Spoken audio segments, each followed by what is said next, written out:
Sebuah video yang menampilkan pesan dari mantan pacar menarik perhatian warganet. Dalam video itu, pengunggah diminta untuk mengembalikan pemberian mantan pacarnya. Adapun barang yang diminta pria tersebut adalah sebuah tas. Pengunggah video bernama Sonya 25 tahun itu diberi tas sebagai kado ulang tahun beberapa tahun lalu. Ia pun terkejut saat tiba-tiba diminta mengembalikan pemberian mantan pacarnya, sebab Sonya tak pernah meminta untuk dibelikan tas tersebut.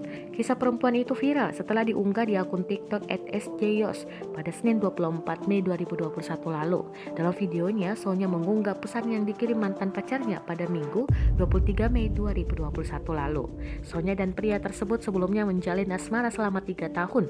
Saat masih berpacaran, Sonya dibelikan tas itu sebagai kado ulang tahunnya. Mengenai harga tersebut, dirinya mengaku tak mengetahuinya. Ia kemudian menceritakan alasannya mengunggah kisah itu ke TikTok. Mengunggah kisah yang menjadi viral itu ternyata ide dari temannya. Setelah video itu diunggah, Sonya mendapat sejumlah dukungan dari warganet.